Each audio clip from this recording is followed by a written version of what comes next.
evening and welcome to Information Please, your Peoria Public Library on the air, bringing you information about your library and your community. This evening my guest is author Dr. Richard Macdonald, who's going to tell us about his new book, Inside the Gates. Hi, Dr. Macdonald. Good morning. Nice to see you, and I'm so glad you could take time to come and see us. Well, being retired, you have a lot of time to do things like this. And to write a book. Right. Well, I'm really interested in this book. It's about World War II and about your father. So do you want to tell us, kind of give us a little bit, kernel, and then kernel of what information, what this is about, and then we'll dig into it further. Well, the book is based on my father liberating a concentration camp in Austria, which has been part of the Macdonald lore for years. And I was able to go to the town in Austria where the town was, where the concentration camp was, and they had never heard of his hospital unit, which he commanded, which kind of ticked me off because I brought a bunch of information proving he was there.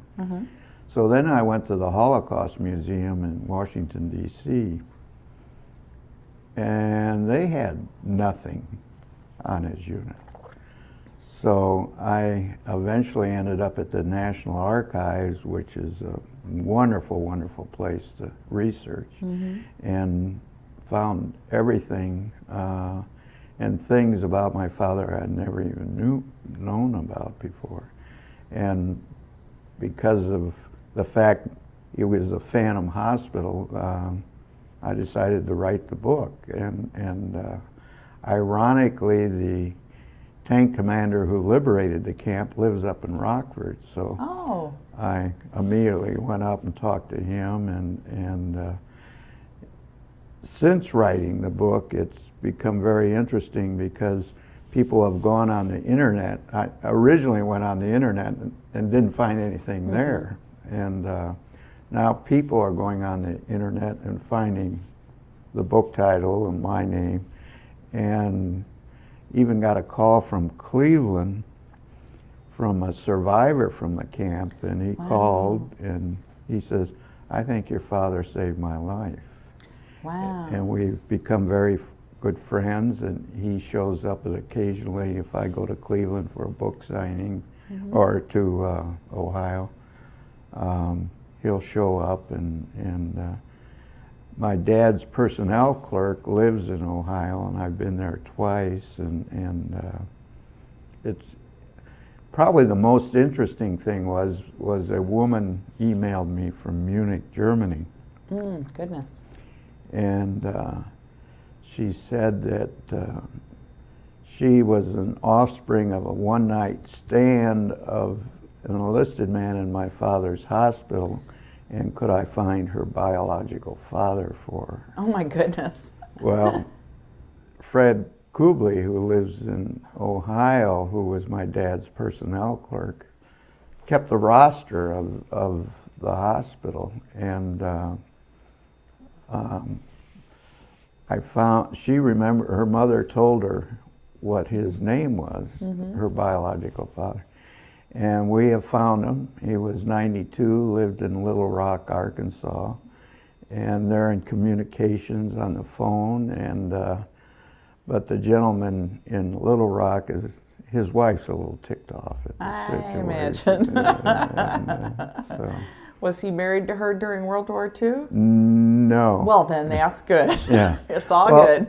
That brings up another story, because next week I'm going to be giving 2 lectures at military museums in Mississippi, again through the internet. I got a grandson who said his grandfather, who was his hero, was my father's driver and motor pool sergeant in Europe. And I'm going down to Mississippi next week and have some book signings down there. I'll talk to him. But I told the grandson about this story, and his grandfather said, well, I think I know who the father was of this woman. So I checked with Fred, and Fred said, no, that was somebody else. Oh. He had promised to marry somebody. Oh. Okay. And she thought, I'm sure, that she would be a war bride and come back to the United States. And he came to Fred and asked permission to get married. And Fred said, you're already married. You can't get married. So what this other sergeant did, he went and got somebody and they had him put on a priest's clothes, and they had a fake wedding. So this woman, being pregnant, would be happy with the situation, thinking that she was married. And of course, they took off, and she never saw him again. A lot of that stuff went on. Yeah. A lot of those stories. Yeah, right. So but they were young men. You know? Oh yeah. Matter of fact, it was. I've read in research that as the convoys would go through the Austrian Alps, the women, because all the men were off to war, they would sit up on the hillside with their skirts pulled up, and so the women were as bad off as the young men in the convoy. Yeah, it happens. Yeah. Well, let's get down to, you're having a book signing at Peoria Public Library, so people can come and talk to you themselves and get a copy of your book. And I'm sorry, I've forgotten the date and time. It's Sunday at 1 o'clock on the 18th. Of November.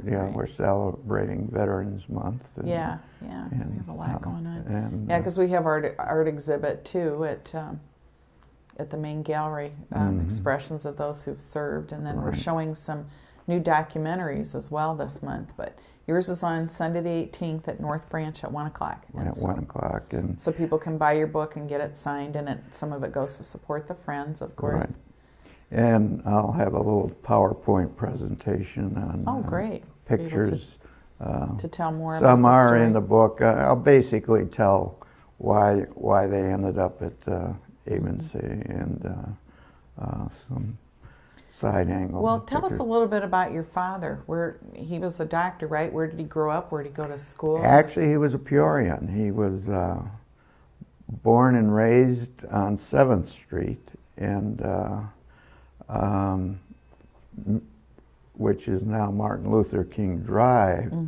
And he was born in a house where the old VA clinic was. And he had an older brother and 2 younger sisters, and they were raised by a single parent because his mother did something rare back in the 20s. She divorced her husband. He was very abusive, and this is something else in my research I found out. I had a brother named William Perry Macdonald, and it always been, Dad always said, well, he gave him the name Perry because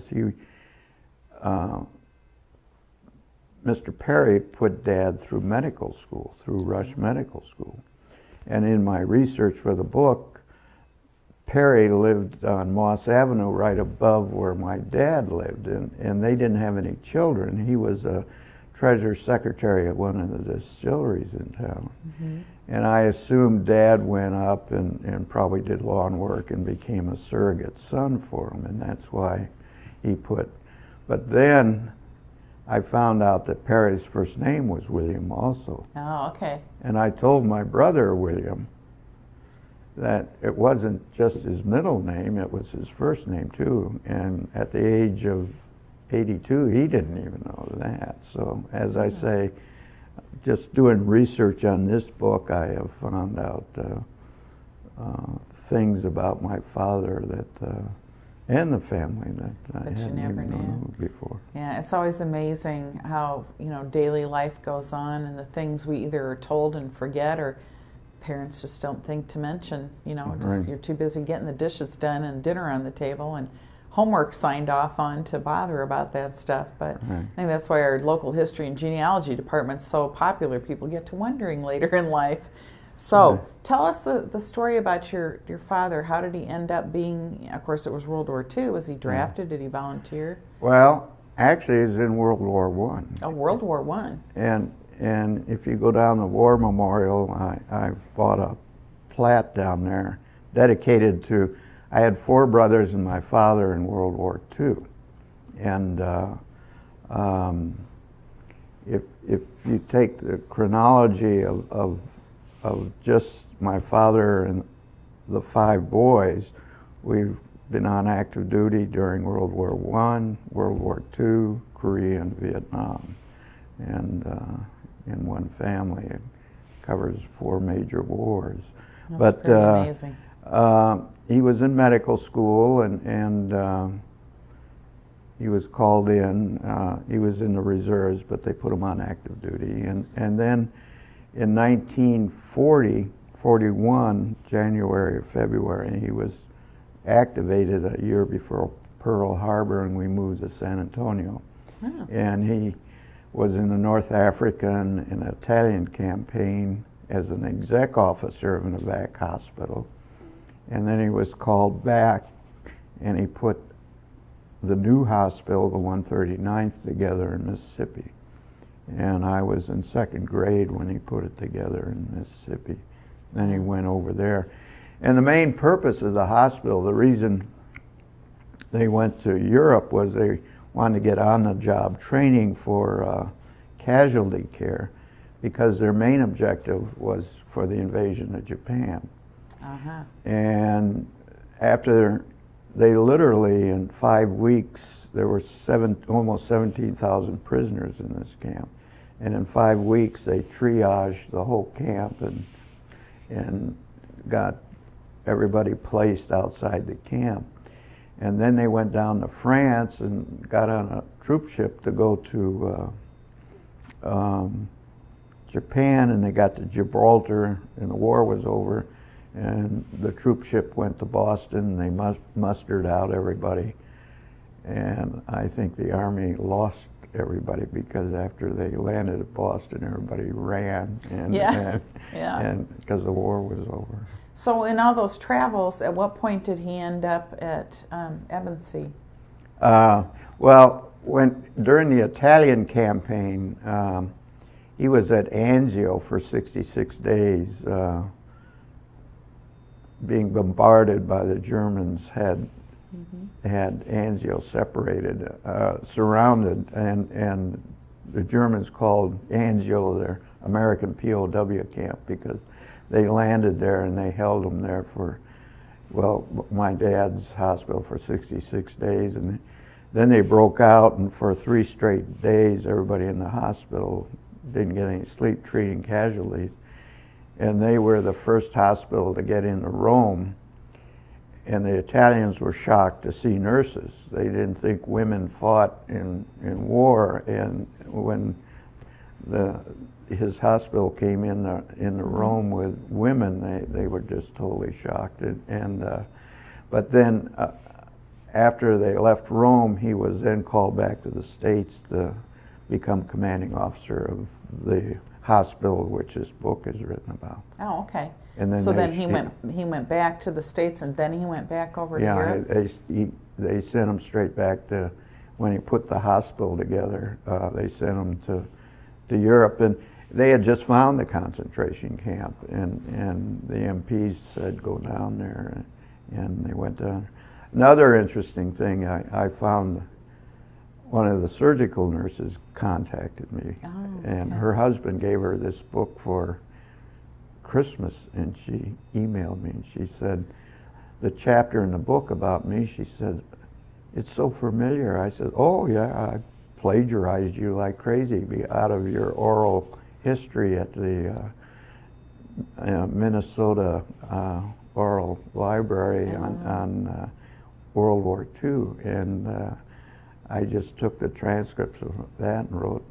Well, it was very interesting. She came down to Rockford, and I had the tank commander who liberated the camp, and the nurse, and a corpsman from the Ozarks come up, and the survivor who called me from Cleveland, and we had a little panel discussion up there in Rockford for a couple hours, and she told me the story that that Patton wouldn't let the nurses into the concentration camps because he thought it was too bad for them.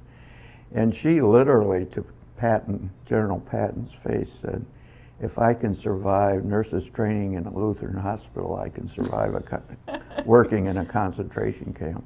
And Patton went like that and let all the nurses said, "Go ahead in and go." And Well, now, did your father write a diary or write letters or anything that you worked from? He never talked about it. He didn't talk about it at all? He did bring back a stack of pictures where I, in 4th and 5th grade, basically became desensitized to all the gory pictures because I used to go through them all the time. And when he died in 57, I asked my mother, I said, "What happened to all the pictures from the concentration camp?" And she said, "Oh, he burned those because he was so disgusted in man's inhumanity, that he couldn't stand seeing them anymore." And I have found, talking to people that were there, that the book is written after the title of a poem written by a 19-year-old Jewish corpsman. And when I interviewed him in San Francisco, he said, "Dick," he said, "I won't sleep tonight." Yeah. He said he had post-traumatic syndrome, which hit him 13 years after the war, and he's still seeing a psychiatrist, and very successful businessman, retired now. But everybody I talked to, and my brother said that my mother said that my father had changed when he came back from there after that tour. I think that's true. I think that's true when such traumatic things people saw and did, and they didn't talk about it. I mean, my father, I was born after World War II, of course, but my father served in World War II, and I think my mother was more traumatized than he was, because she had had a brother who was missing for a long time and then turned up. He had been behind the lines on some secret mission, but she was the one that wouldn't allow any conversation at all about the war in our house, ever. And so, a lot of history was lost. I mean, my dad would start telling me stories, and then my mom would shut him down. That was it, but he did keep a diary, in which, I've been told was illegal, but there's where he drew a line for the place or the time or the date, and then after the war he went back in and filled in dates. But it's the diary of a young man. There's a lot of stuff about girls and playing dice and that kind of thing, and not so much facts about what was going on. But I'm not sure people always knew what was going on. They were just doing what they were told to do. Oh yeah, and you're very lucky you have that. And pictures that he took. Yeah. Well, I found out about Rex Kahn because his daughter lived in Chillicothe, and she found out about me, and she contacted her father, and he's been back here, and we've talked, and his daughter told me that she found his pictures. Oh. And he was very upset, and he told her, he said, "Don't you ever look at those pictures again." And Bob Persinger, the tank commander who liberated, when he drove his tank into the parade ground when 17,000 people came rushing at him, he was scared to death. I bet. And he said they were kissing his tank and trying to crawl up on it, and he didn't know what to do. And he rolled up his seat in the turret, and so he was up and lit a cigarette, and somebody says, "Lucky strike. I haven't seen one of those since my uncle smoked them in Holland before the war." Aww. And so he grabbed this fellow and brought him up on the tank and became the translator. But they made, the prisoners insisted that the two tanks and the Jeep, they had never seen a Jeep before. They thought it was the craziest looking vehicle they'd ever seen. And they made them walk through the camp, the crematorium and everything, and Bob says they threw up, and when they got back to town, everybody burned their boots because it was so bad. The mud. It was half of it was human excrement and half was dirt, and he said it was just. He said he'll never ever forget what he saw that day. Yeah, we hope the world never forgets. Right. Because we already have people who think maybe that didn't happen, and yeah, I've been asked that question, yeah. and I even it's after just so showing them unbelievable. pictures, yeah, they still question whether I made all this yeah. up. Sometime I think a lot of that comes from the generation that saw the movie that faked the whole moon landing in a TV studio, and so therefore they think that many historic events weren't real. Well, actually, I've talked to Rotary clubs and so on and so forth, and it's the Rotarians, the elderly Rotarians, who question me on this. Really? Yeah, which Isn't that totally shocks me. Yeah. They asked me, how do I answer that question? Yeah. I said, well, I saw my father's report with his signature at the bottom to the Surgeon General of the Army, which gave me the history of the hospital. And, So tell me, just give us a little overview of the book. Like, where does it start and where does it end? Well, it starts with a poem, which this Jewish corpsman wrote. He actually was in a medical, different medical unit that was attached to my dad's unit. And he had already been in 5 or 6 concentration camps. And he was on the burial detail. He did the mass graves. The mass graves. And he wrote this poem, which is very good. And I asked him if I could. I said, Ken, can I steal the title of your poem for my book? And he said yes. But it basically tells the history of the unit being put together and kind of a little biography on my father, and then it's all based on the people. What's unique about this book is it's about the liberators, not the survivors. It's about the people who liberated the camp, the people in Dad's unit who were or attached to Dad's unit, and individual chapters of individual stories. So like a chapter will be a story of someone who was a liberator, and yeah, like the nurse. There's a chapter on her, and a chapter on Bob Persinger, and chapter on Ken, and what it was like being a Jewish corpsman and seeing all this, and had never seen a dead body before in his life until he walked into a concentration camp as a U.S. liberator. And, wow. And how long was this hospital at the camp? Just 5 weeks. 5 weeks. Yeah, and there were almost 17,000. Another thing interesting about this camp, it was built for an American hero by a direct order of Hitler. Wow. Werner von Braun, who was a Nazi SS officer, and Werner von Braun, the father of our missile program and landing on the moon, never admitted he was a Nazi SS officer. But this camp was specifically built for him. Wow. To continue his research on missiles and production of V-2 rockets and future advanced rockets. So it was meant to provide him with labor or human guinea pigs, or no, it just was the labor? It was the labor. They built tunnels. They're about 14 football field square feet of tunnels they built into the mountains, so the Allies could not bomb them, so he could continue his research, because his main research and launching area on the Baltic Sea had been wiped out by the RAF, and so Hitler ordered. And if you went to this camp as an inmate, you knew you were going to die, because it truly was a death camp. They didn't even use a crematorium. except to get rid of the dead bodies. And there were very few Jews there.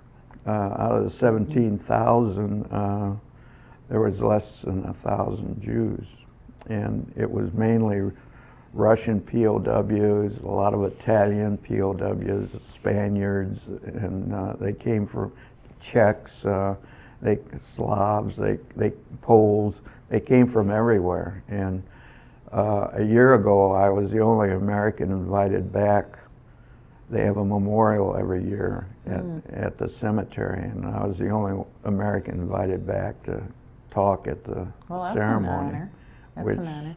Is the camp still there, preserved as it's gone? They wiped it all out? It was a wooden barracks, which eventually became a German POW camp.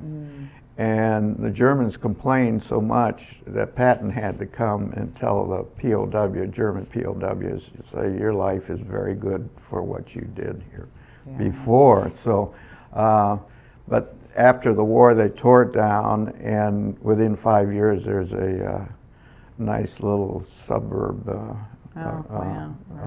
built on the side of the camp. But they still have the memorial cemetery there. Good. Well, we're out of time, so thank you so much for coming and talking to me. It's a pleasure. Yeah. I hope everybody gets a chance to come and meet Dr. Macdonald and see. He's got a little PowerPoint he'll show you with photos, and get a copy of his book. An interesting story about a native Peorian who grew up here and went on and did great things during World War II, liberating a concentration camp. And November is a month dedicated to honoring our veterans. We have our art show, Expressions of Those Who Served, at the main gallery. Every day it's free. Come in and see the lovely artwork our veterans have done. We also have a documentary, but you can find that on our website at peoriapubliclibrary.org. Thank you. We'll see you next week.